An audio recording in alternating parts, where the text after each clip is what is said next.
دوستو پیارے نبی صلی اللہ علیہ وآلہ وسلم کا فرمان ہے کہ اچھی خصلتیں 360 ہیں، اور اللہ جب کسی سے بھلائی کا ارادہ فرماتا ہے تو اس کی ذات میں ایک خصلت پیدا فرما دیتا ہے اور اسی کے سبب اسے جنت میں بھی داخل فرما دیتا ہے۔ یہ سن کر حضرت ابو بکر صدیق رضی اللہ تعالی عنہ نے عرض کیا، یا رسول اللہ صلی اللہ علیہ وآلہ وسلم، کیا میرے اندر بھی ان میں سے کوئی خصلت موجود ہے؟ تو حضور صلی اللہ علیہ وآلہ وسلم نے فرمایا، اے ابو بکر، تمہارے اندر تو یہ ساری خصلتیں موجود ہیں۔ پھر حضور صلی اللہ علیہ وآلہ وسلم نے ایک موقع پر فرمایا کہ کسی کا میرے اوپر کوئی ایسا احسان نہیں جسے میں نے چکا نہ دیا ہو سوائے ابو بکر کے، کیونکہ اس کا میرے اوپر اتنا بڑا احسان ہے کہ جس کا پورا پورا بدلہ قیامت کے دن انہیں اللہ ہی دے گا۔ دوستو حضرت ابو بکر صدیق رضی اللہ تعالی عنہ کا اسلامی اسم گرامی عبداللہ، کنیت ابو بکر اور لقب صدیق اور عتیق ہیں۔ آپ کے والد کا نام عثمان اور کنیت ابو قحافہ ہے، والدہ کا نام سلمہ اور کنیت ام الخیر ہے۔ آپ کا تعلق قبیلہ قریش کی شاخ بنو تمیم سے ہے۔ عہد جاہلیت میں آپ کا نام عبد الکعبہ تھا، جو حضور صلی اللہ علیہ وآلہ وسلم نے بدل کر عبداللہ رکھ دیا تھا۔ حضرت ابو بکر صدیق رضی اللہ تعالی عنہ نے شام میں اپنے قیام کے دوران ایک خواب دیکھا اور پھر بحیرہ راہب کو سنایا۔ بحیرہ نے پوچھا، تم کس علاقے سے ہو؟ آپ نے جواب دیا، سرزمین مکہ سے۔ وہ پوچھنے لگا کہ آپ کا کس قبیلے سے تعلق ہے؟ جواب دیا، قریش سے۔ اس نے پیشے کا پوچھا تو جواب دیا، تجارت۔ پھر اس نے کہا، اگر اللہ نے تمہارا خواب سچ کر دکھایا تو تمہاری قوم سے ایک نبی کی بعثت ہوگی جس کی زندگی میں تم اس کے وزیر اور اس کی وفات کے بعد اس کے خلیفہ بنو گے۔ آپ نے یہ بات اپنے دل میں ہی چھپا لی۔ دوستو حضرت ابو بکر صدیق رضی اللہ تعالی عنہ کا قبول اسلام تلاش حق اور بعثت نبوی کے طویل صبر آزما انتظار کا نتیجہ تھا۔ زمانہ جاہلیت میں نبی اکرم صلی اللہ علیہ وآلہ وسلم کے ساتھ گہرے روابط بھی آپ کے مسلمان ہونے کا سبب بنے۔ جب رسول اکرم صلی اللہ علیہ وآلہ وسلم پر وحی کا نزول ہوا تو آپ صلی اللہ علیہ وآلہ وسلم لوگوں کو اللہ کے دین کی طرف دعوت دینے لگے۔ آپ صلی اللہ علیہ وآلہ وسلم نے اس دعوت کے لیے مردوں میں سب سے پہلے حضرت ابو بکر صدیق رضی اللہ تعالی عنہ کا انتخاب فرمایا، کیونکہ آپ صلی اللہ علیہ وآلہ وسلم بعثت سے پہلے ہی اس بات سے بخوبی آگاہ تھے کہ ابو بکر رضی اللہ تعالی عنہ بہترین اخلاق و کردار کے مالک ہیں۔ اسی طرح حضرت ابو بکر صدیق رضی اللہ تعالی عنہ بھی نبی اکرم صلی اللہ علیہ وآلہ وسلم کے صدق و امانت اور خلق عظیم سے اچھی طرح واقف تھے، اور انہیں اس حقیقت کا بخوبی ادراک تھا کہ جو شخص اللہ کی مخلوق کے ساتھ کامل سچائی اور راست بازی کا مظاہرہ کرتا ہے، وہ خالق کائنات کی طرف کوئی جھوٹ کیوں کر منسوب کر سکتا ہے۔ نبی اکرم صلی اللہ علیہ وآلہ وسلم نے سیدنا ابو بکر صدیق رضی اللہ تعالی عنہ کو دعوت دین دیتے ہوئے فرمایا، میں اللہ کا رسول اور نبی ہوں، مجھے اللہ تعالیٰ نے اپنا پیغام پہنچانے کے لیے بھیجا ہے، میں تمہیں اللہ کی طرف سچی دعوت دیتا ہوں۔ اللہ کی قسم، یہ دین حق ہے۔ ابو بکر، میں تمہیں اس ذات کی طرف بلاتا ہوں جو وحدہ لا شریک ہے، تم صرف اسی کی عبادت کرو اور اس کی اطاعت پر قائم رہو۔ سیدنا ابو بکر صدیق رضی اللہ تعالی عنہ نے یہ سنتے ہی فوراً دل و جان سے اسلام قبول کر لیا۔ آپ نے رسول اکرم صلی اللہ علیہ وآلہ وسلم کی نصرت و حمایت کا وعدہ کیا اور اس وعدے کی ہمیشہ پاسداری کی۔ اس لیے آپ کے بارے میں رسول اکرم صلی اللہ علیہ وآلہ وسلم کا ارشاد گرامی ہے، اللہ تعالیٰ نے مجھے تمہاری طرف بھیجا، تم نے کہا کہ تو جھوٹ کہتا ہے، جبکہ ابو بکر نے کہا کہ آپ سچ فرماتے ہیں، اور اس نے جان و مال سے میرا ساتھ دیا، تو کیا تم میری خاطر میرے ساتھی کو اذیت دینے سے باز آ سکتے ہو؟ آزاد مردوں میں سے سب سے پہلے اسلام کا شرف پانے والے حضرت ابو بکر صدیق رضی اللہ تعالی عنہ ہی تھے۔ سیدنا حسان بن ثابت رضی اللہ تعالی عنہ، عبداللہ بن عباس رضی اللہ تعالی عنہ اور اسما بنت ابی بکر رضی اللہ تعالی عنہا اور امام ابراہیم نخعی رحمہ اللہ کا قول ہے کہ سب سے پہلے حضرت ابو بکر صدیق رضی اللہ تعالی عنہ مشرف با اسلام ہوئے۔ حضرت عبداللہ بن عباس رضی اللہ تعالی عنہ کہتے ہیں کہ سب سے پہلے حضرت ابو بکر صدیق رضی اللہ تعالی عنہ نے نماز پڑھی۔ یہ کہنے کے بعد انہوں نے حضرت حسان بن ثابت رضی اللہ تعالی عنہ کے یہ شعر پڑھے، جب اپنے کسی بااعتماد بھائی کا غم تازہ ہو تو ابو بکر کی خوبیوں کو مت فراموش کرنا۔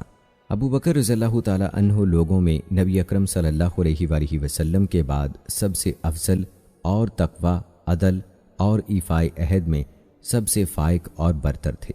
آپ رسول اکرم صلی اللہ علیہ وآلہ وسلم کے عالی مقام خلیفہ ہیں اور آپ نے سب سے پہلے رسولوں کی تصدیق کی۔ بلند و بالا غار میں نبی کریم صلی اللہ علیہ وآلہ وسلم اور حضرت ابو بکر صدیق رضی اللہ تعالی عنہ ہی تھے کہ جب وہ پہاڑ پر چڑھے تو دشمن نے ان کا گھیراؤ کر لیا۔ حضرت ابو بکر صدیق رضی اللہ تعالی عنہ نے اللہ تعالیٰ کے اوامر کی پیروی کرتے ہوئے قابل تعریف زندگی بسر کی۔ آپ نبی مکرم صلی اللہ علیہ وآلہ وسلم کے راستے پر گامزن رہے اور اس سے کبھی انحراف نہ کیا۔ اس بات سے سب بخوبی آگاہ ہیں کہ رسول اکرم صلی اللہ علیہ وآلہ وسلم کی محبت میں آپ کا ہم پلہ کوئی نہیں۔ علماء کرام نے حضرت ابو بکر صدیق رضی اللہ تعالی عنہ کی سبقت اسلام کے بارے میں اظہار خیال کیا ہے۔ بعض علماء کا خیال ہے کہ آپ ہی سب سے پہلے اسلام لائے۔ بعض علماء کرام کے مطابق حضرت علی رضی اللہ تعالی عنہ کو سبقت اسلام کا شرف حاصل ہے، اور بعض نے حضرت زید بن حارثہ رضی اللہ تعالی عنہ کے سب سے پہلے مسلمان ہونے کا تذکرہ کیا ہے۔ ان سب اقوال کو امام ابن کثیر رحمہ اللہ نے یوں جمع کیا ہے: عورتوں میں سب سے پہلے حضرت خدیجہ، غلاموں میں حضرت زید بن حارثہ، اور بچوں میں سب سے پہلے حضرت علی رضی اللہ تعالی عنہ نے اسلام قبول کیا۔ حضرت علی رضی اللہ تعالی عنہ قبول اسلام کے وقت سن بلاغت کو نہیں پہنچے تھے۔ یہ سب افراد آپ صلی اللہ علیہ وآلہ وسلم کے اہل بیت میں سے تھے، جبکہ آزاد مردوں میں سب سے پہلے حضرت ابو بکر صدیق رضی اللہ تعالی عنہ مشرف با اسلام ہوئے۔ آپ کا دائرہ اسلام میں داخل ہونا نبی اکرم صلی اللہ علیہ وآلہ وسلم کی دعوتی تحریک کے لیے سب سے زیادہ نفع بخش ثابت ہوا، کیونکہ آپ قریش کے سرکردہ افراد میں سے تھے۔ اللہ تعالیٰ نے آپ کو مال و دولت بھی عطا کیا تھا اور انفاق کی توفیق سے بھی نوازا تھا۔ آپ اسلام کے عظیم داعی ثابت ہوئے۔ آپ کی محبت لوگوں کے دلوں میں بسی ہوئی تھی۔ سب سے پہلے اسلام لانے والے کے حوالے سے مختلف اقوال کو اس عمدگی کے ساتھ جمع کرنے کے بعد امام ابن کثیر رحمہ اللہ لکھتے ہیں کہ امام ابو حنیفہ رحمہ اللہ نے بھی مختلف اقوال کو جمع کرنے کا یہی طریقہ اختیار کیا ہے۔ حضرت ابو بکر صدیق رضی اللہ تعالی عنہ کے اسلام قبول کرنے سے نبی اکرم صلی اللہ علیہ وآلہ وسلم کو دلی خوشی ہوئی۔ حضرت عائشہ رضی اللہ تعالی عنہا کا بیان ہے، جب نبی اکرم صلی اللہ علیہ وآلہ وسلم نے حضرت ابو بکر صدیق رضی اللہ تعالی عنہ کو دین حق کی دعوت دی تو آپ فوراً مسلمان ہو گئے، اور جب آپ صلی اللہ علیہ وآلہ وسلم حضرت ابو بکر صدیق رضی اللہ تعالی عنہ کے پاس سے رخصت ہو کر واپس تشریف لے گئے تو آپ ان کے قبول اسلام کی وجہ سے سرزمین مکہ کے تمام باشندوں سے بڑھ کر مسرور تھے۔ حضرت ابو بکر صدیق رضی اللہ تعالی عنہ نبی کریم صلی اللہ علیہ وآلہ وسلم کے لیے عظیم سرمایہ تھے۔ آپ اخلاق فاضلہ، اوصاف حمیدہ اور نرم خوئی سے متصف قریش کے ہاں ایک ہر دل عزیز شخصیت تھے۔ اپنے حسن اخلاق کی بدولت ہی آپ لوگوں کے دلوں میں گھر کر گئے۔ رسول اکرم صلی اللہ علیہ وآلہ وسلم نے آپ کے بارے میں فرمایا، میری امت میں سے امت کے ساتھ سب سے زیادہ رحیم و مشفق شخصیت ابو بکر ہیں۔ علم انساب اور علم تاریخ کے عرب کے ہاں بڑی اہمیت تھی۔ ان دونوں علوم میں مہارت کی بدولت آپ کی شخصیت انتہائی اہمیت کی حامل تھی۔ آپ کی عظمت کا دوسرا پہلو یہ تھا کہ معاشرے کے ذہین ترین اور مہذب افراد آپ کی مجلس میں بکثرت آتے تھے تاکہ آپ کی علمی و ثقافتی مہارتوں سے مستفید ہوں۔ رجال کار اور تجار کا طبقہ آپ کے حلقہ احباب میں شامل ہونے کا شرف پاتا تھا۔ آپ کے گھر پر ضرورت مندوں کا تانتا بندہ رہتا تھا۔ خوش خلقی اور مہمان نوازی کی بدولت آپ کا گھر عوام اور مہمانوں کی سرائے بنا رہتا تھا۔ غرض یہ کہ مکی معاشرے کے تمام طبقات آپ سے انس و عقیرت کا گہرا رشتہ رکھتے تھے۔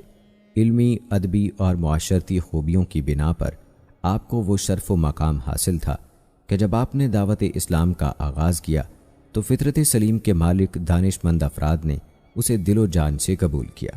دوستو، حضرت ابو بکر صدیق رضی اللہ تعالی عنہ نے اسلام قبول کرنے کے بعد نبی کریم صلی اللہ علیہ وآلہ وسلم کے ساتھ مل کر علم دعوت بلند کیا۔ آپ نے رسول اکرم صلی اللہ علیہ وآلہ وسلم سے یہ تعلیم پائی کہ اسلام عمل، دعوت اور جہاد کا دین ہے۔ مسلمان جب اپنا تن، من، دھن اللہ کے لیے وقف کر دے تبھی اسے کامل ایمان نصیب ہوتا ہے۔ اللہ تعالیٰ کا فرمان ہے، کہہ دیجئے، بے شک میری نماز، میری قربانی، میری زندگی اور میری موت سب کچھ اللہ رب العالمین ہی کے لیے ہے، اس کا کوئی شریک نہیں، اور مجھے اسی کا حکم دیا گیا ہے اور میں سب سے پہلا مسلمان ہوں۔ سیدنا ابو بکر صدیق رضی اللہ تعالی عنہ نے دعوتی عمل میں نہایت سرگرمی سے حصہ لیا۔ آپ کی دعوتی تحریک نے معاشرے میں نہایت مؤثر کردار ادا کیا اور عظیم اہداف حاصل کیے۔ آپ اللہ تعالیٰ کے اس ارشاد عالی کی زندہ مثال تھے۔ اللہ تعالیٰ کا فرمان ہے، اے نبی، اپنے رب کے راستے کی طرف حکمت اور اچھے واعظ کے ساتھ دعوت دیجیے اور ان سے احسن طریقے سے بحث کیجیے، بے شک آپ کا رب ہی اس شخص کو خوب جانتا ہے جو اس کی راہ سے بھٹکا، اور وہی ہدایت پانے والوں کو خوب جانتا ہے۔ آپ کی دعوتی سرگرمی ایک ایسے مومن کی حقیقی تصویر پیش کرتی ہے جسے اس وقت تک سکون و اطمینان نصیب نہیں ہوتا جب تک معاشرہ ایمان و عمل کا گہوارہ نہ بن جائے۔ آپ کا جذبہ ایمانی وقتی نہیں تھا جو جلد ہی سرد پڑ جاتا۔ آپ کی اسلامی حمیت اور دعوتی سرگرمی اس وقت تک برقرار رہی جب تک آپ خالق حقیقی سے نہ جا ملے۔ اس میں کسی کمی، کوتاہی یا ضعف و اکتاہٹ کا عنصر شامل نہیں تھا۔ دوستو، سیدنا ابو بکر صدیق رضی اللہ تعالی عنہ کی دعوت کے اولین اثرات و ثمرات اس صورت میں ظاہر ہوئے کہ معاشرے کے بہترین افراد حلقہ بگوش اسلام ہو گئے۔ ان میں حضرت زبیر بن عوام رضی اللہ تعالی عنہ، عثمان بن عفان رضی اللہ تعالی عنہ، طلحہ بن عبید اللہ، سعد بن ابی وقاص، عثمان بن مظعون، ابو عبیدہ بن جراح، عبد الرحمن بن عوف، ابو سلمہ بن عبد الاسد اور ارقم بن ابی الارقم رضی اللہ تعالی عنہم اجمعین جیسی عظیم شخصیات شامل ہیں۔ آپ نے ان جانثاران اسلام کو ایک ایک کر کے رسول اکرم صلی اللہ علیہ وآلہ وسلم کی خدمت میں پیش کیا اور وہ مشرف با اسلام ہوتے گئے۔ یہ لوگ اسلامی دعوتی عمارت کی بنیاد اور خشت اول کی حیثیت رکھتے ہیں۔ یہی پہلا گروہ تھا جس نے اسلامی تحریک کو تقویت بخشی، اور ان کے ذریعے سے اللہ تعالیٰ نے دین اسلام کو غلبہ عطا فرمایا، حتیٰ کہ لوگ اللہ کے دین میں گروہ در گروہ داخل ہوتے گئے۔ یہ تمام پیش رو مسلمان اسلام کے داعی تھے، اور ان کے ساتھ سبقت لے جانے والے لوگ ایک ایک دو دو کر کے چھوٹی چھوٹی ٹولیوں کی شکل میں اسلام قبول کرتے چلے گئے۔ یہ لوگ اپنی قلیل تعداد کے باوجود دعوت اسلام اور تحفظ توحید و رسالت کے لیے ایسے مستحکم گروہ کی حیثیت رکھتے تھے جس کی مثال تاریخ اسلام پیش کرنے سے عاجز ہے۔ دوستو، یاد رہے کہ حضرت ابو بکر صدیق رضی اللہ تعالی عنہ نے اپنے خاندان کو بھی دعوت اسلام دی، جس کے نتیجے میں آپ کی دو بیٹیاں سیدہ اسماء رضی اللہ تعالی عنہا اور سیدہ عائشہ صدیقہ رضی اللہ تعالی عنہا، بیٹا عبداللہ رضی اللہ تعالی عنہ، بیوی ام رومان رضی اللہ تعالی عنہا اور خادم عامر بن فہیرہ رضی اللہ تعالی عنہ سمیت سب مسلمان ہو گئے۔ صدیق اکبر رضی اللہ تعالی عنہ ایسی صفات حمیدہ اور اخلاق فاضلہ کے پیکر تھے کہ دعوتی مراحل آسانی سے طے ہوتے گئے۔ آپ کی قوم اور قبیلہ آپ کے کردار کی عظمت کا معترف تھا۔ آپ انس و محبت کے پیکر، نرم خو اور قریش کے بہترین نساب تھے۔ آپ کا شمار معاشرے کے معزز، سرکردہ، فصیح و بلیغ اور ایسے سخی افراد میں سے ہوتا تھا جن کی مہمان نوازی مثالی تھی۔ ایسی سیرت و کردار اور عظیم صفات کا حامل ہر داعی کو ہونا چاہیے، ورنہ دعوتی عمل بے جان اور بے معنی ہو کر رہ جاتا ہے۔ حضرت ابو بکر صدیق رضی اللہ تعالی عنہ کی سیرت ان کے فہم دین اور دعوتی زندگی کی صحیح تصویر پیش کرتی ہے، اور داعیان اسلام کے لیے ایسا نمونہ ہے جس کی پیروی کر کے وہ انقلاب برپا کر سکتے ہیں۔ دوستو، تاریخ امم اس بات پر شاہد ہے کہ قوموں نے جب بھی کسی تحریک کی داغ بیل ڈالی تو آزمائش و آلام ان کا مقدر ٹھہرے۔ صحابہ کرام رضوان اللہ مجمعین کو بھی اسلامی تحریک کے ابتدائی دور میں کٹھن ابتلاء و امتحان سے گزرنا پڑا، لیکن انہوں نے اپنی جانیں اور اپنے اموال اللہ کے راستے میں قربان کر دیے۔ اس سلسلے میں مسلمانوں کی معزز شخصیات تک کو مشق ستم بنایا گیا۔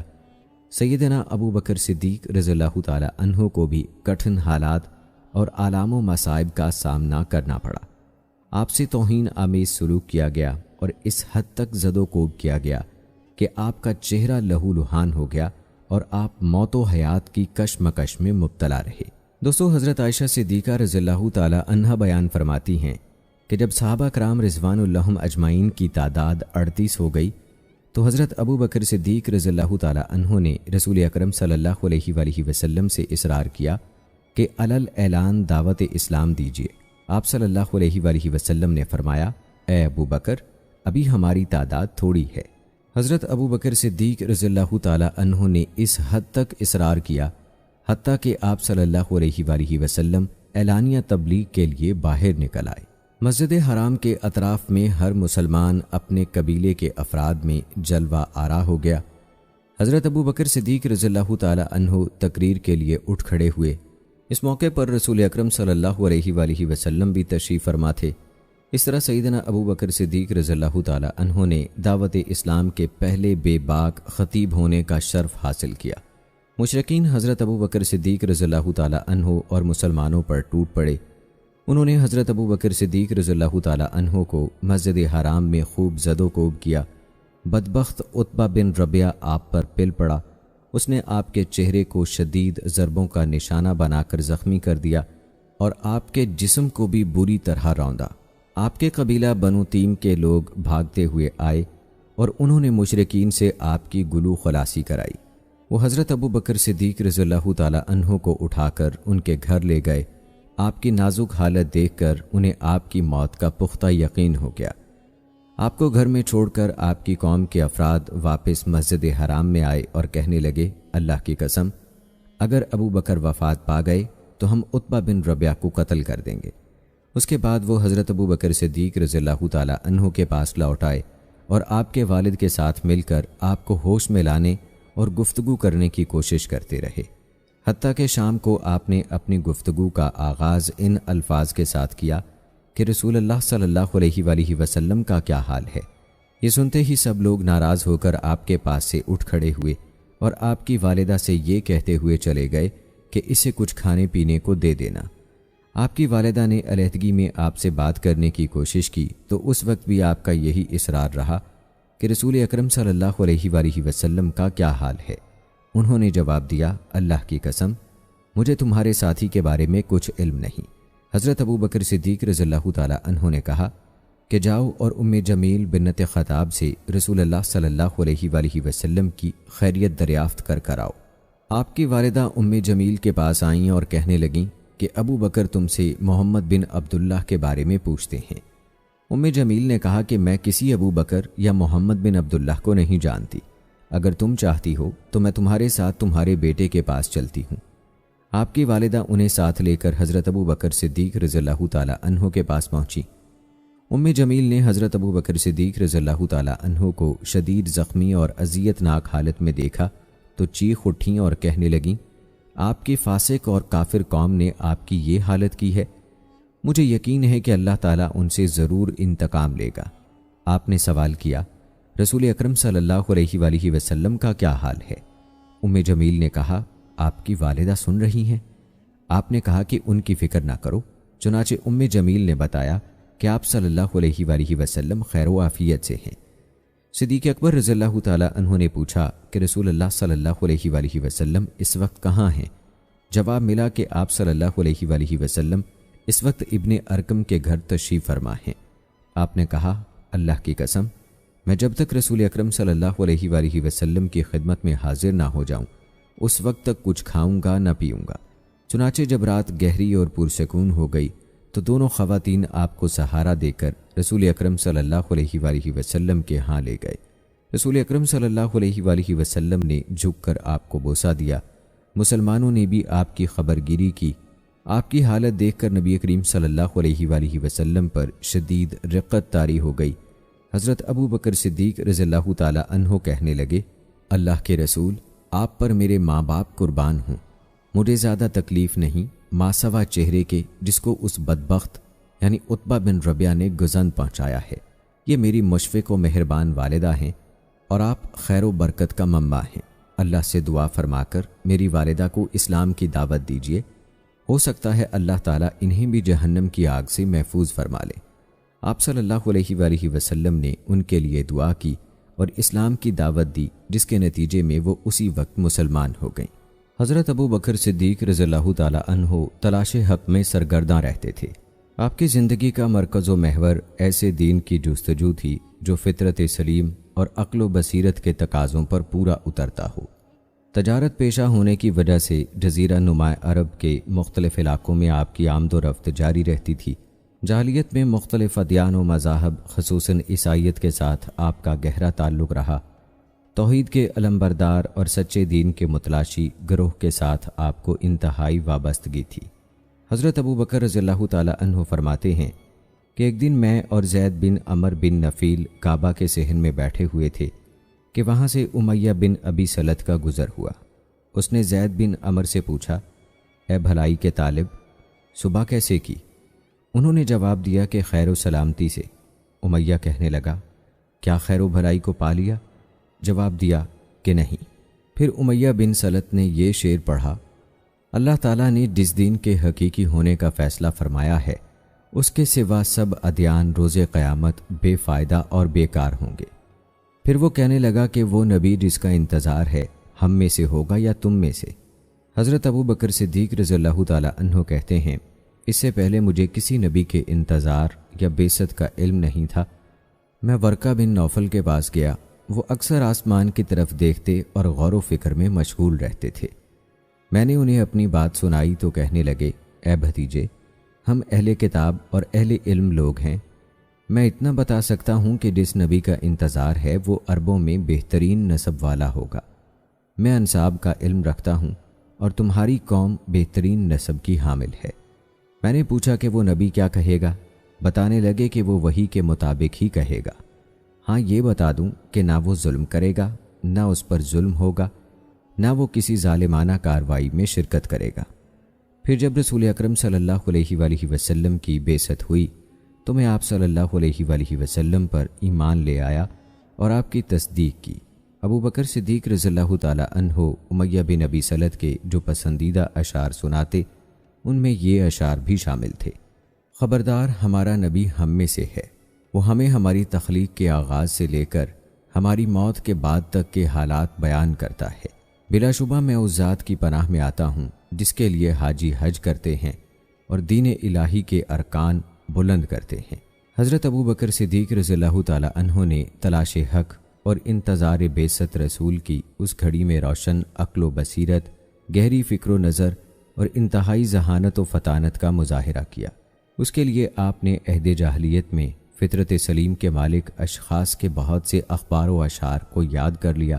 ایک دفعہ رسول اکرم صلی اللہ علیہ وآلہ وسلم نے اپنے صحابہ سے پوچھا، کیا تم میں سے کسی کو قص بن سادہ کا کلام یاد ہے جو اس نے عکاظ کے بازار میں پڑھا تھا؟ صحابہ کرام رضوان اللہ اجمعین خاموش رہے۔ حضرت ابو بکر صدیق رضی اللہ تعالی عنہ نے کہا، اے اللہ کے رسول، مجھے یاد ہے میں اس وقت عکاظ کے بازار میں موجود تھا۔ اپنے گندمی اونٹ پر سوار ہو کر قص بن سادہ نے کہا تھا، اے لوگو، میری باتیں غور سے سنو اور انہیں یاد رکھو تاکہ تم ان سے مستفید ہو سکو۔ ہر ذی روح کو موت آئے گی اور جو مر گیا وہ گزر گیا۔ جس چیز کو آنا ہے وہ آ کر رہے گی۔ تخلیق آسمان میں ایک عظیم الشان نشانی ہے اور زمین میں عبرتیں موجود ہیں۔ تمہارے لیے زمین کو بصیرت بچھونا بچھایا گیا اور آسمان کو چھت کی طرح بلند کیا گیا ہے۔ ستارے جھلملا رہے ہیں، سمندروں کا پانی ہرگز گہرائی میں نہیں جائے گا، رات تاریک ہے، آسمانوں میں برج موجود ہیں۔ کس اس بات پر قسم اٹھاتا ہے کہ اللہ کا ایک دین ہے جو اسے تمہارے اس دین سے زیادہ پسندیدہ ہے جس پر تم اب ہو۔ کیا وجہ ہے کہ لوگ کوچ کر جاتے ہیں اور واپس نہیں آتے؟ کیا وہ وہیں پڑاؤ پر راضی ہو گئے ہیں یا سب کچھ چھوڑ چھاڑ کر سو گئے ہیں؟ پھر اس نے یہ اشعار کہے، میں نے موت کی ایسی گھاٹیاں دیکھیں جن سے واپسی کا کوئی راستہ نہیں، اور میں اپنی قوم کے چھوٹے بڑے سبھی لوگوں کو دیکھا کہ اس کی طرف لپکتے جا رہے ہیں، تو مجھے یقین ہو گیا کہ بلا شبہ مجھے بھی وہیں جانا ہے جہاں میری قوم چلی گئی ہے۔ ایسی عمدہ ترتیب اور لفظ و معنی کی پوری صحت کے ساتھ قص بن سادہ کا پرانا کلام اتنی سہولت سے نقل کرنا زبردست قوت حافظہ کے مالک سیدنا ابو بکر صدیق رضی اللہ تعالی عنہ ہی کا ترہ امتیاز تھا۔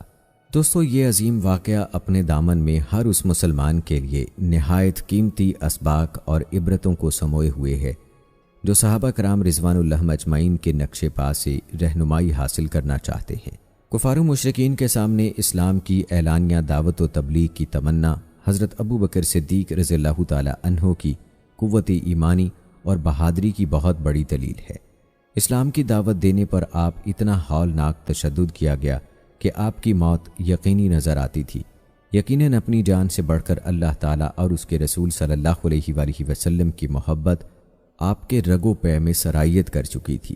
قبول اسلام کے بعد آپ پرچم توحید اور لا الہ الا اللہ محمد الرسول اللہ کی ندا کو نہایت بلند و بالا دیکھنا چاہتے تھے، چاہے اس کی قیمت آپ کو اپنی جان کی صورت ہی میں ادا کرنی پڑے۔ واقعہ یہ ہے کہ آپ نے توحید اور اسلام کی خاطر اپنی زندگی کا نذرانہ پیش کرنے سے بھی گریز نہیں کیا۔ کفر و شرک سے آلودہ جاہلی معاشرے میں دعوت اسلام کے اظہار و اعلان پر حضرت ابو بکر صدیق رضی اللہ تعالیٰ عنہ کا اصرار اس مقصد کی طرف اشارہ کرتا ہے کہ لوگوں کو دین حق کی عظمت سے آگاہ کیا جائے، جس کی تاثیر دلوں کی دنیا بدل دیتی ہے۔ حالانکہ آپ کو بخوبی علم تھا کہ اس جرت کا نتیجہ آلام و مصائب اور آزمائشیں ہی ہیں۔ اس جذبے کا محرک صرف یہ تھا کہ آپ اسلام کی خاطر اپنی متاع حیات کو بھی قربان کرنے پر تلے بیٹھے تھے۔ زخموں کی شدت سے نڈھال ہونے کے باوجود کھانے پینے کی پرواہ کیے بغیر سب سے پہلے رسول اکرم صلی اللہ علیہ وآلہ وسلم کے بارے میں استفسار، آپ کے حالات جاننے پر اصرار اور آپ کی خدمت میں حاضر ہونے کا شدید اظہار اس حقیقت کی واضح دلیل ہے کہ حضرت ابو بکر صدیق رضی اللہ تعالیٰ عنہ کو اللہ اور اس کے رسول کی محبت کے مقابلے میں خود اپنی زندگی ناقابل توجہ دکھائی دیتی تھی۔ ایسی بے مثال محبت ہر مسلمان کے لیے عظیم نمونہ ہے اور اسی کا عملی جلوہ ہماری زندگی میں نظر آنا چاہیے۔ دوستو، یہ واقعہ عہد جاہلیت میں قبائلی تعصب کی ایک جھلک بھی پیش کرتا ہے۔ ان لوگوں میں قومی اور قبائلی تعصب اس حد تک تھا کہ آپ کے قبیلے والوں نے عقیدہ و دین میں اختلاف کے باوجود نہ صرف حضرت ابو بکر صدیق رضی اللہ تعالیٰ عنہ سے حسن سلوک کا مظاہرہ کیا، بلکہ آپ کی امکانی موت کے نتیجے میں انتقاماً عتبہ کو قتل کرنے کی دھمکی بھی دے دی۔ دوستو، یہ واقعہ حضرت ام جمیل بنت خطاب رضی اللہ تعالیٰ عنہا کا اعلیٰ اور ناقابل فراموش کردار بھی ظاہر کرتا ہے۔ اسلامی دعوتی تحریک کی خاطر عقل و بصیرت کا قابل تحسین مظاہرہ کرتے ہوئے سیدنا ابو بکر صدیق رضی اللہ تعالیٰ عنہ کی والدہ ام الخیر کے استفسار کے باوجود ان کا یہ کہنا کہ میں کسی ابو بکر یا محمد بن عبداللہ کو نہیں جانتی، مصلحت وقت کا عین تقاضا تھا۔ حضرت ابو بکر صدیق رضی اللہ تعالیٰ عنہ کی والدہ ام الخیر اس وقت مسلمان نہیں تھیں اور ام جمیل اپنے اسلام کو مخفی رکھنا چاہتی تھیں، اسی لیے وہ رسول اکرم صلی اللہ علیہ وآلہ وسلم کے بارے میں بات کو چھپا گئیں۔ مبادا ام الخیر مشرکین کی جاسوس ہوں، لیکن انہیں حضرت ابو بکر صدیق رضی اللہ تعالیٰ عنہ کی خیر و سلامتی کی بھی فکر تھی، اسی لیے انہوں نے آپ کے پاس جانا چاہا۔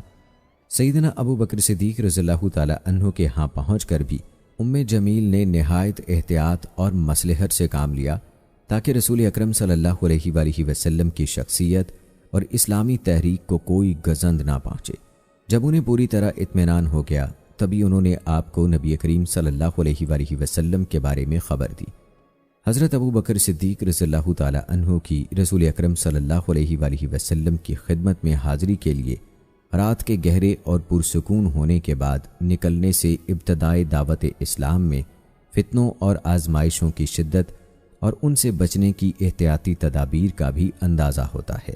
دوستو، حضرت ابو بکر صدیق رضی اللہ تعالیٰ عنہ کا اپنی والدہ کے ساتھ حسن سلوک اور ان کے مسلمان ہو جانے کی شدید خواہش کا اندازہ آپ کے اس قول سے ہوتا ہے کہ اے اللہ کے رسول، یہ میری والدہ مجھ پر نہایت مشفق و مہربان ہیں اور آپ خیر و برکت کا منبع ہیں، ان کے لیے ہدایت کی دعا کیجیے اور انہیں اسلام کی دعوت دیجیے، ہو سکتا ہے اللہ تعالیٰ انہیں بھی جہنم کی آگ سے محفوظ فرما لے۔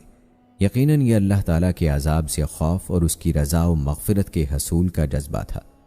حضرت ابو بکر صدیق رضی اللہ تعالیٰ عنہ کی والدہ اللہ کے نبی کی دعا اور دعوت سے دائرہ اسلام میں داخل ہو گئیں۔ اس سے اللہ تعالیٰ کی بے پایاں رحمت اور انعام و احسان کا بھی اندازہ ہوتا ہے۔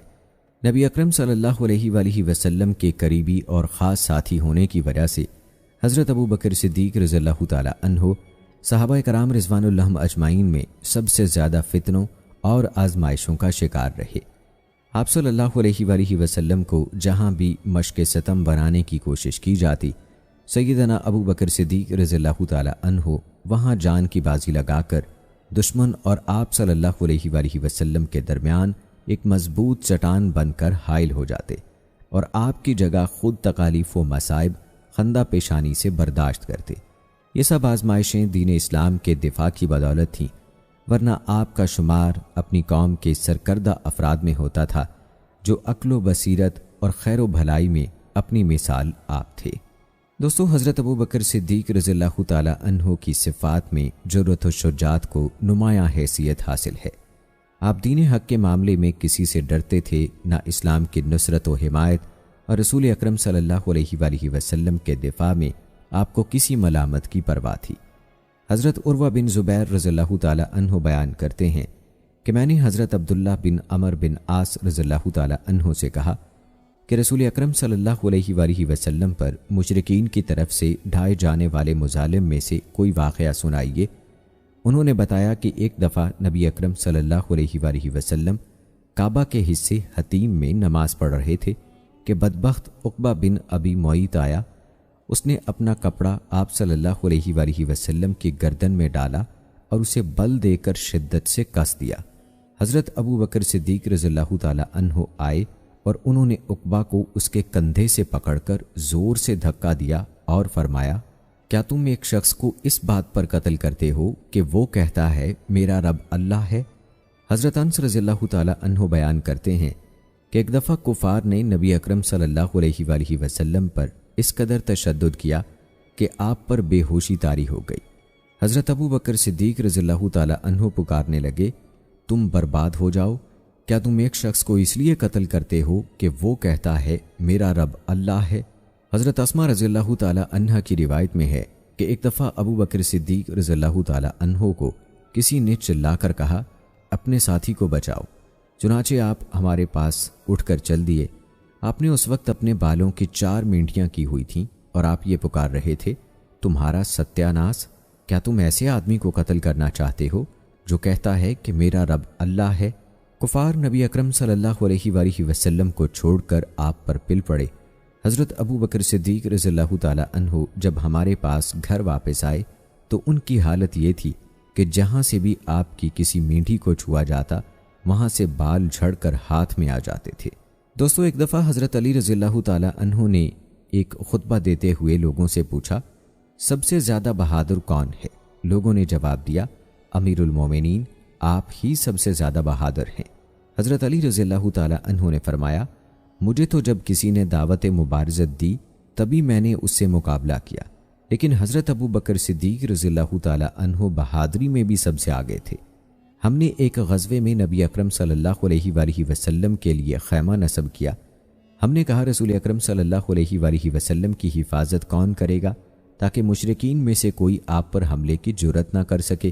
اللہ کی قسم، صرف ابو بکر صدیق رضی اللہ تعالی عنہ ہی تھے جو اپنی تلوار لہراتے ہوئے آگے بڑھے۔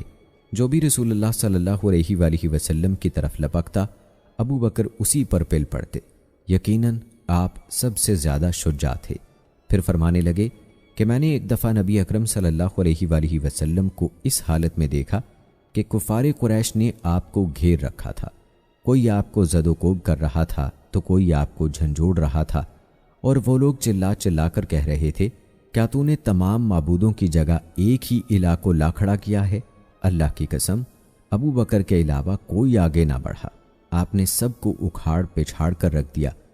آپ نے کسی کو پرے مارا، کسی کو دھکیلا اور کسی کا گریبان پکڑ کر ہٹایا۔ اس حالت میں آپ کہتے رہے، تم ہلاک ہو جاؤ، کیا تم ایسے آدمی کو مارنا چاہتے ہو جو کہتا ہے کہ میرا رب اللہ ہے؟ پھر حضرت علی رضی اللہ تعالی عنہ نے اپنے اوپر سے چادر ہٹا دی اور زاروں کے تار رونے لگے، حتیٰ کہ آپ کی داڑھی مبارک آنسوؤں سے تر ہو گئی۔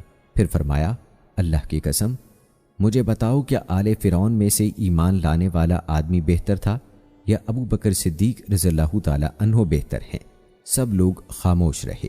آپ رضی اللہ تعالی عنہ نے فرمایا، اللہ کی قسم، ابو بکر کی زندگی کی ایک گھڑی آل فرعون کے مومن آدمی کی پوری زندگی سے بہتر ہے۔ اس آدمی نے اپنے ایمان کو چھپایا اور ابو بکر صدیق رضی اللہ تعالی عنہ نے ڈنکے کی چوٹ پر اپنے ایمان کا اظہار و اعلان کیا۔ یہ روشن مثال حق و باطل، ہدایت و گمراہی اور ایمان و کفر کے درمیان کشمکش کو ظاہر کرتی ہے۔ مزید برآں صبر و استقامت کے پہاڑ سیدنا ابو بکر صدیق رضی اللہ تعالی عنہ کی یگانہ روز بہادر شخصیت کو روز روشن کی طرح عیاں کرتی ہے۔ ایسی بہادر شخصیت جس کا تذکرہ حضرت علی رضی اللہ تعالی عنہ نے ایسے اثر انگیز انداز میں کیا کہ آپ خود بھی زاروں کے تار رونے لگے اور سننے والوں پر بھی رقت طاری ہو گئی۔ حضرت ابو بکر صدیق رضی اللہ تعالی عنہ دفاع اسلام کی خاطر رسول اکرم صلی اللہ علیہ وآلہ وسلم کے بعد سب سے پہلے اذیت اٹھانے والے، تحفظ ناموس رسالت کے پیکر اور اسلام کے سب سے پہلے داعی تھے۔ سیدنا ابو بکر صدیق رضی اللہ تعالی عنہ نبی کریم صلی اللہ علیہ وآلہ وسلم کے لیے دائیں بازو کی حیثیت رکھتے تھے۔ آپ نے خدمت رسول، دعوت اسلام اور نو مسلموں کی تعلیم و تربیت کے لیے خود کو وقف کر دیا۔ حضرت ابو ذر رضی اللہ تعالی عنہ اپنے قبول اسلام کی داستان بیان کرتے ہوئے کہتے ہیں، حضرت ابو بکر صدیق رضی اللہ تعالی عنہ نے کہا، اے اللہ کے رسول، مجھے آج رات ابو ذر کی میزبانی کرنے دیجیے۔ بعد ازاں آپ نے حضرت ابو ذر رضی اللہ تعالی عنہ کی مدارت کرتے ہوئے طائف کے انگوروں اور دیگر میووں سے تواضع کی۔ دعوت اسلام میں حضرت ابو بکر صدیق رضی اللہ تعالی عنہ رسول اکرم صلی اللہ علیہ وآلہ وسلم کی اس طرح ہم نشیں رہے کہ اپنے لیے خطرات مول لینے میں انہیں کوئی پس و پیش نہ تھی، لیکن نبی اکرم صلی اللہ علیہ وآلہ وسلم کے دفاع کے معاملے میں آپ بے حد حساس تھے۔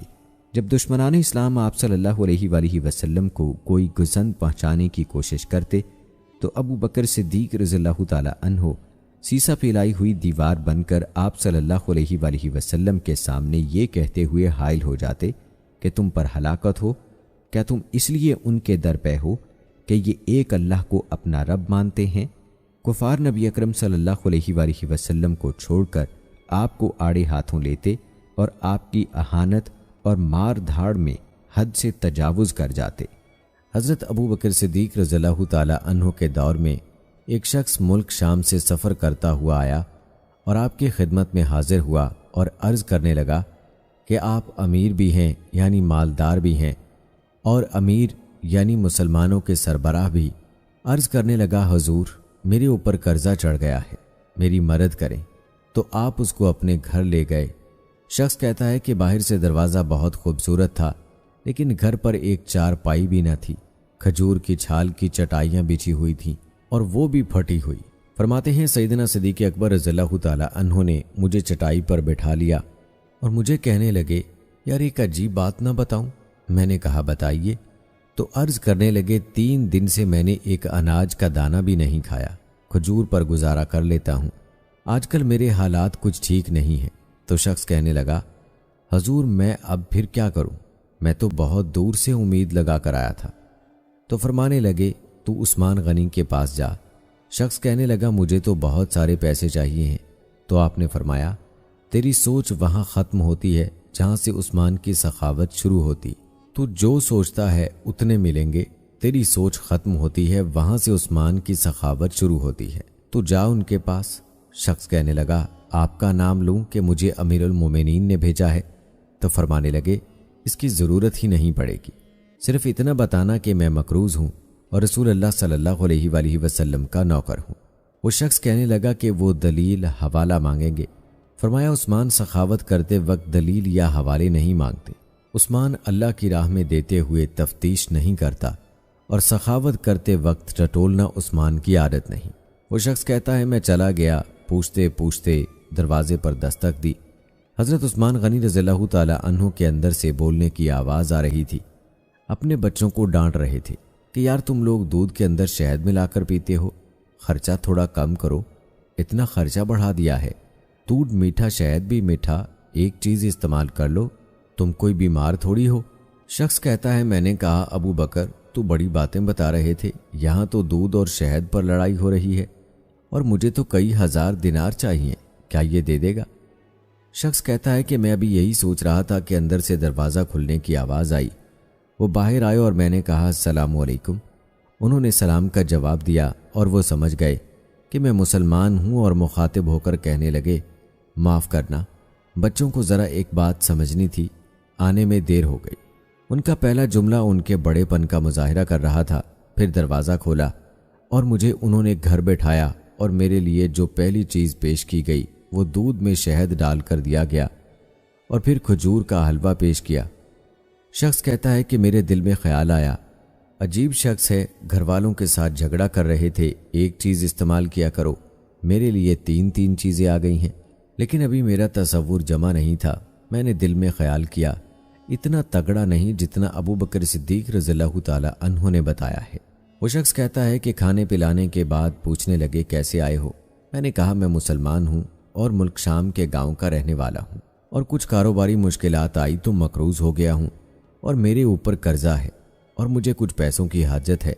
کہنے لگا تو میں نے کچھ پیسے کہا تو انہوں نے ایک آواز دی تو ایک غلام اونٹ پر سامان لدا ہوا لے کر حاضر ہوا۔ شخص کہتا ہے کہ مجھے 3000 اشرفیاں چاہیے تھیں، ابھی میں نے یہ بتایا نہیں تھا۔ کیا حضرت عثمان غنی رضی اللہ تعالی عنہ کہنے لگے کہ اس اونٹ پر تیرے لیے، تیرے گھر والوں کے لیے میں نے کپڑے اور کھانے پینے کا سامان اور 6000 اشرفیاں رکھوا دی ہیں، اور تو پیدل آیا تھا، اب اونٹ لے کر جانا۔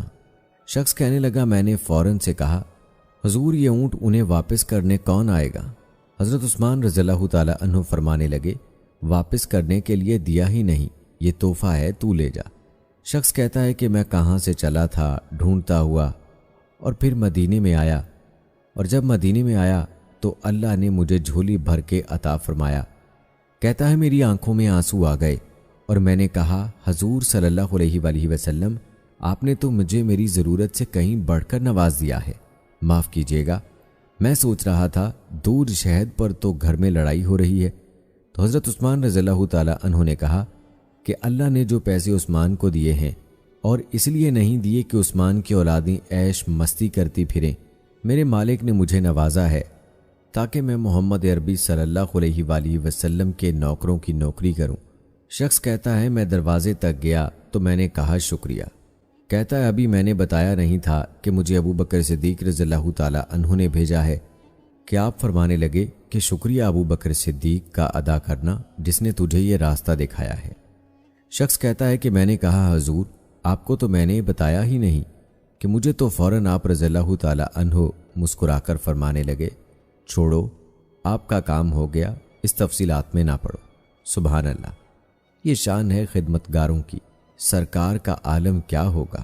یقین کیجیے امت مسلمہ اس بات پر متفق ہے کہ انبیاء و مرسلین علیہ السلام کے بعد تمام انسانیت میں سب سے افضل و اشرف ذات خلیفہ اول سیدنا ابو بکر صدیق رضی اللہ تعالی عنہ کی ہے۔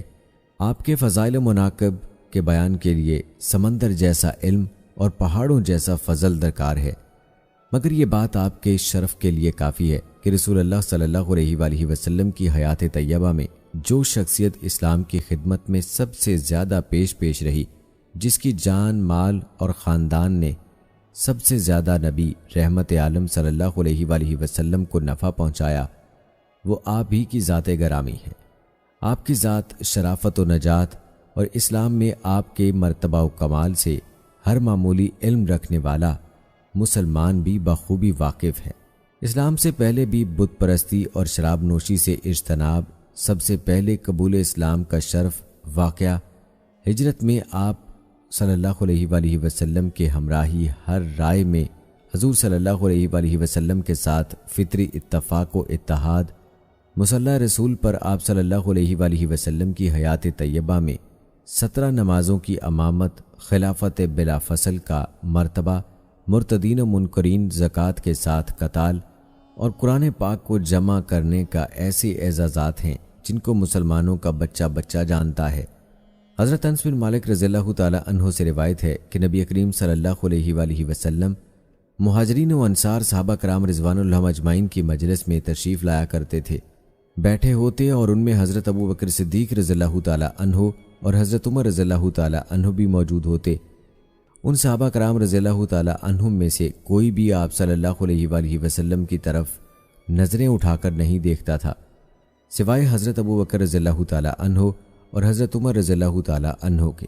پس یہ دونوں حضور صلی اللہ علیہ وآلہ وسلم کی طرف دیکھا کرتے تھے اور حضور نبی اکرم صلی اللہ علیہ وآلہ وسلم ان دونوں کی طرف دیکھا کرتے۔ وہ دونوں آپ صلی اللہ علیہ وآلہ وسلم کی طرف دیکھ کر مسکراتے تھے اور آپ صلی اللہ علیہ وآلہ وسلم ان دونوں کی طرف دیکھ کر تبسم فرمایا کرتے تھے۔ دوستو، دعوت اسلام کے پھیلتے ہی رسول اکرم صلی اللہ علیہ وآلہ وسلم اور صحابہ کرام کو کفار قریش کی طرف سے انتہائی تکلیفوں اور آزمائشوں کا سامنا کرنا پڑا۔ خاص طور پر ضعیف مسلمانوں کو ان کے عقیدہ و دین سے برگشتہ کرنے، انہیں دوسروں کے لیے نمونہ عبرت بنانے اور اپنے غیظ و غضب کی آگ ٹھنڈی کرنے کے لیے کفار نے ہر طرح کے ہتھ کنڈے استعمال کیے۔ حضرت بلال رضی اللہ تعالی عنہ بھی ان افراد میں سے ایک تھے جنہیں اسلام کی خاطر اذیت ناک مراحل سے گزرنا پڑا۔ ان کے دفاع کے لیے ان کا کوئی قبیلہ یا سہارا نہ تھا۔ ایسے انسان کی جاہلی معاشرے میں کوئی قدر و قیمت نہ تھی۔ روزگار زندگی میں ان کا صرف یہی کردار تھا کہ آقا کی خدمت و اطاعت شعاری میں دن رات وقف رہیں اور جانوروں کی طرح بیکاؤ مال کی حیثیت سے زندگی گزاریں۔ ایسے لوگوں کو آزادی فکر دینا عہد جاہلیت میں انتہائی گھناؤنا جرم تصور کیا جاتا تھا، لیکن ایک ایسی دعوتی تحریک جس نے غلامی کے شکار دل و دماغ پر صبح آزادی کی دستک دی اور جس کی بدولت معاشرے کے مظلوم طبقے نے اپنے آقاؤں اور آباؤ اجداد کے خود ساختہ رسوم و رواج اپنے پاؤں تلے راؤند ڈالے، یہی دعوت حضرت بلال رضی اللہ تعالی عنہ جیسے بے قیمت غلام کے دل میں جاگوزی ہوئی اور انہیں بحر ظلمات سے نکال کر ایک روشن ستارہ بن گئی۔ نبی اکرم صلی اللہ علیہ وآلہ وسلم کے جانثار حضرت بلال رضی اللہ تعالی عنہ کے دل میں جب ایمان کے شگوفے پھوٹے تو اس کا علم ان کے آقا امیہ بن خلف کو بھی ہو گیا۔ اس نے حضرت بلال رضی اللہ تعالی عنہ کو کبھی دھمکا کر اور کبھی حرص و طمع کا سبز باغ دکھا کر اسلام سے برگشتہ کرنے کی کوشش کی، لیکن حضرت بلال رضی اللہ تعالی عنہ کے عزم و استقلال میں مزید اضافہ ہوتا چلا گیا۔ بدبخت امیہ نے غیظ و غضب سے دوچار ہو کر آپ کو دردناک سزائیں دینے کی ٹھان لی۔ چنانچہ ایک دن اور ایک رات بھوکا پیاسا رکھنے کے بعد وہ دوپہر کے وقت سخت گرمی کے عالم میں آپ کو صحرا میں لے گیا۔ تپتی ہوئی سخت گرم ریت پر آپ کو پشت کے بل لٹا کر اس نے آپ کے سینے پر ایک بھاری پتھر رکھوا دیا، پھر کہنے لگا، تمہیں ہمیشہ اسی حالت میں رکھا جائے گا حتیٰ کہ تم مر جاؤ یا محمد کا انکار کر کے دوبارہ لات اور عزا کی پرستش کر دو۔ لیکن صبر و عزیمت کے پہاڑ حضرت بلال رضی اللہ تعالی عنہ کی زبان سے صرف ایک ہی صدا سنائی دیتی تھی، احد احد، یعنی اللہ ایک ہے، اللہ ایک ہے۔ عرصے تک امیہ حضرت بلال رضی اللہ تعالی عنہ کو اسی ظالمانہ طریقے سے سزائیں دیتا رہا۔ حضرت ابو بکر صدیق رضی اللہ تعالی عنہ ایک دن امیہ کے پاس اس وقت پہنچے جب وہ حضرت بلال رضی اللہ تعالی عنہ کو اذیت دے رہا تھا۔ آپ نے امیہ سے کہا، اس بیچارے غریب کو اذیت دیتے ہوئے تمہیں اللہ کا خوف نہیں آتا؟ آخر کب تک اسے عذاب میں مبتلا رکھو گے؟ امیہ نے جواب دیا کہ تم ہی لوگوں نے اسے خراب کیا ہے، اگر تمہیں اس کا اتنا ہی احساس ہے تو اسے اس مصیبت سے آزاد کرا لو۔ حضرت ابو بکر صدیق رضی اللہ تعالی عنہ نے فرمایا، ٹھیک ہے، میرے پاس تیرے دین پر قائم ایک سیاہ غلام ہے جو اس سے زیادہ طاقتور اور قوی ہے، اس کے بدلے اسے لے لو۔ جب یہ سودا طے پا گیا تو آپ نے حضرت بلال رضی اللہ تعالی عنہ کو امیہ کی غلامی سے چھڑا کر آزاد کر دیا۔ ایک روایت کے مطابق حضرت ابو بکر صدیق رضی اللہ تعالی عنہ نے 7 یا 40 اوقیہ سونا دے کر حضرت بلال رضی اللہ تعالی عنہ کو آزاد کرایا۔ حضرت بلال رضی اللہ تعالی عنہ صبر و استقامت کے پہاڑ، مخلص دل کے مالک اور اسلام کے سچے پیکر تھے۔ آپ دردناک سزاؤں کے مقابلے میں سراپے استقامت رہے۔ آپ کا صبر و ثبات ہی کفار کے لیے غیظ و غضب کا باعث تھا۔ کفار کے ستم کا شکار ہو کر بھی آپ کی زبان پر کلمہ توحید جاری رہا۔ دین حق پر استقامت کی قیمت آپ کو اپنی جان کا نذرانہ پیش کر کے بھی چکانی پڑتی تو بھی آپ کو اس کی پرواہ نہیں تھی۔ امتحان و آزمائش کے بعد اللہ تعالیٰ آسائش و آرام کی نعمت سے بہرہ مند فرماتے ہیں۔ حضرت بلال رضی اللہ تعالیٰ عنہ نے اس اذیت ناک ماحول اور غلامی کی زنجیروں سے آزادی پا کر باقی ماندہ زندگی رسول اکرم صلی اللہ علیہ وآلہ وسلم کی خدمت کے لیے وقف کر دی۔ نبی اکرم صلی اللہ علیہ وآلہ وسلم نے جب اس دنیا کو خیر باد کہا تو آپ صلی اللہ علیہ وآلہ وسلم حضرت بلال رضی اللہ تعالی عنہ سے راضی تھے۔ دوستو، اذیت سے 2-4 مسلمان قیدیوں کی رہائی حضرت ابو بکر صدیق رضی اللہ تعالی عنہ کا مقصد حیات اور اسلام کا عظیم منہج قرار پائی۔ آپ نے اسلام کو مال اور افراد کے ذریعے سے تقویت بہم پہنچائی۔ جن مسلمان قیدیوں کو آپ نے سیدنا بلال رضی اللہ تعالی عنہ کے علاوہ اپنے مال سے رہائی دلوائی، ان میں عامر بن فہیرہ رضی اللہ تعالی عنہ کا نام بھی شامل ہے۔ انہوں نے غزوہ بدر اور احد میں شرکت کی اور مارکہ بئر معونہ میں شہادت پائی۔ اسی طرح عبیس رضی اللہ تعالی عنہا ہیں۔ یہ قریظ بن ربیہ بن حبیب ابن عبد شمس کی بیوی تھیں۔ زبیر بن بکار کہتے ہیں کہ ان کا تعلق بنو تیم بن مرہ سے تھا۔ یہ سابقون والاولون میں سے تھیں۔ بلازری نے لکھا ہے کہ یہ بنو زہرہ کی لونڈی تھیں اور اسود بن عبد یاغوس انہیں تکلیفیں پہنچاتا تھا۔ ہانی نے کہا کہ جن 7 افراد کو ابو بکر صدیق رضی اللہ تعالی عنہ نے آزادی دلائی، ان میں ابیس رضی اللہ تعالی عنہا بھی ہیں۔ اس کے علاوہ حضرت زنیرہ رضی اللہ تعالی عنہا، اتفاق سے آزادی کے وقت ان کی بصارت متاثر ہوئی تو قریش نے کہا کہ لات اور عزا نے اس کی بصارت چھین لی ہے۔ حضرت زنیرہ رضی اللہ تعالی عنہا نے کہا، رب کعبہ کی قسم، یہ لوگ جھوٹے ہیں، لات اور عزا کسی نفع نقصان کے مالک نہیں، اللہ تعالیٰ نے ان کی کھوئی ہوئی بصارت لوٹا دی۔ اس کے علاوہ ایک اور صحابیہ تھیں، نہدیہ اور اس کی بیٹی، یہ دونوں بنو عبدالدار قبیلے کی ایک عورت کی لونڈیاں تھیں۔ ان کی مالکہ نے انہیں آٹا پیسنے کا کام سونپا۔ اس دوران وہ کہہ رہی تھی، اللہ کی قسم، میں تمہیں کبھی آزاد نہیں کروں گی۔ حضرت ابو بکر صدیق رضی اللہ تعالی عنہ نے وہاں سے گزرتے ہوئے اس کی یہ گفتگو سن لی۔ آپ نے فرمایا، اے عورت، اپنی قسم کو چھوڑ اور انہیں آزاد کر دے۔ وہ کہنے لگی، تمہیں نے انہیں خراب کیا ہے، اب انہیں آزاد کیوں نہیں کرا لیتے؟ حضرت ابو بکر صدیق رضی اللہ تعالی عنہ نے اس کی منہ مانگی قیمت ادا کر کے انہیں آزاد کرا لیا۔ آپ نے ان دونوں سے کہا کہ اس کا آٹا اسے واپس کر دو۔ انہوں نے کہا، اے ابو بکر، کیوں نہ ہم اس کا کام پایہ تکمیل تک پہنچا دیں؟ آپ نے فرمایا، اگر تم ایسا کرنا چاہتی ہو تو تمہاری مرضی ہے۔ اس واقعے سے تمام انسانوں کے درمیان مساوات کا عمدہ درس ملتا ہے۔ طبقاتی فرق کے باوجود ان دونوں عورتوں نے حضرت ابو بکر صدیق رضی اللہ تعالی عنہ کو مساویانہ طرز پر ان کا نام لے کر مخاطب کیا، انہیں سردار یا آقا کے نام سے نہیں پکارا، اور آپ کو بھی اس پر کوئی اعتراض نہ ہوا، حالانکہ آپ شرف و عظمت کے مالک اور انہیں نعمت آزادی سے ہمکنار کرنے والے تھے۔ اس واقعے سے اس امر کا بھی اندازہ ہوتا ہے کہ اسلام کی بدولت وہ لونڈیاں کس قدر عظیم اخلاق کی مالک تھیں۔ اگر وہ چاہتی تو آزادی کے بعد اپنی مالکہ کا کام ادھورا چھوڑ دیتی اور آٹے کو اسی حالت میں رہنے دیتی جو ہوا کی نظر ہو کر ضائع ہو جاتا یا پرندوں اور حیوانوں کی غذا بن جاتا، لیکن یہ ان کا حسن اخلاق تھا کہ انہوں نے آزادی پانے کے بعد بھی اپنی سابقہ مالکہ کا کام پورا کر دیا۔ اسی طرح دوستو، بنو مومل قبیلے کی ایک مسلمان لونڈی کا واقعہ بھی شامل ہے۔ حضرت ابو بکر صدیق رضی اللہ تعالی عنہ ایک دفعہ بنو مومل قبیلے کی ایک مسلمان لونڈی کے پاس سے گزرے، جس کو عمر بن خطاب رضی اللہ تعالی عنہ، جو کہ ابھی مسلمان نہیں ہوئے تھے، اذیت دے رہے تھے تاکہ وہ اسلام سے برگشتہ ہو جائے۔ جب عمر بن خطاب اس کو مار مار کر تھک گئے تو کہنے لگے، میں نے تمہیں تھکن اور رکتاہٹ کی وجہ سے مارنا چھوڑا ہے۔ وہ لونڈی کہنے لگی، اللہ تعالیٰ ہی نے تمہیں اس حالت میں مبتلا کیا ہے۔ حضرت ابو بکر صدیق رضی اللہ تعالی عنہ نے اسے خرید کر آزاد کر دیا۔ دوستو، یہ تھی سیدنا ابو بکر صدیق رضی اللہ تعالی عنہ کے عظیم کردار کی ایک جھلک۔ آپ نے غلاموں کی اسیری کی بندشیں کھول دیں اور انہیں صعوبتوں سے آزاد کرایا۔ اسی لیے آپ اپنی قوم میں صلہ رحمی، تنگ دستوں بے کسوں کی داد رسی، مہمان نوازی اور مصیبت زدہ لوگوں کے معاون و مددگار کی حیثیت سے مشہور و معروف تھے۔ آپ ایسی شخصیت کے مالک تھے جس نے عہد جاہلیت میں بھی کبھی اپنے دامن کو گناہوں سے آلودہ نہ کیا۔ آپ ایسی غمگسار اور خدا ترس طبیعت کے مالک تھے جن کا دل غلاموں اور بدحال لوگوں کی طرف سے پسیجتا تھا۔ اسلامی شرعی حکم اور ترغیب نے غلاموں کی رہائی کی ترغیب دلائی اور اس پر عظیم اجر و ثواب کا وعدہ کیا۔ اس شرعی حکم اور ترغیب کے نزول سے پہلے ہی آپ نے اپنے مال کا بڑا حصہ اسیروں کی رہائی کے لیے وقف کر رکھا تھا۔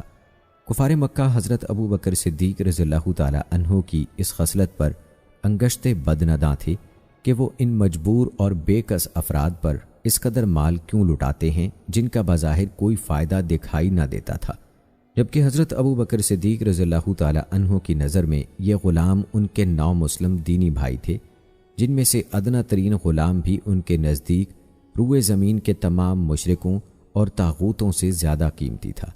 انہیں تعمیری نظریات اور اعلیٰ بنیادوں پر مملکت توحید اور اسلام کی بے مثال تہذیب کا قیام عمل میں آیا۔ سیدنا ابو بکر صدیق رضی اللہ تعالی عنہ اپنے اس عمل سے دنیاوی شرف و جاہ کے طالب نہ تھے، بلکہ آپ کا مطمع نظر محض اللہ کی رضا اور خوشنودی کا حصول تھا۔ ایک روز آپ کے والد ابو قحافہ نے کہا، اے بیٹے، میں دیکھتا ہوں کہ تم ضعیف اور کمزور غلاموں کو خرید کر آزاد کرتے ہو۔ اگر تم ان کی بجائے طاقتور اور قوی غلاموں کو آزادی سے ہمکنار کرو تو وہ تمہارے دست و بازو بنے اور آڑے وقت میں تمہارے کام آئیں۔ سیدنا ابو بکر صدیق رضی اللہ تعالی عنہ نے جواب دیا، ابا جان، میں تو یہ عمل محض اللہ کی رضا کی خاطر کرتا ہوں۔ ایسی باعظمت شخصیت کے بارے میں قرآن مجید کا ان الفاظ میں نازل ہونا کوئی تعجب انگیز بات نہیں۔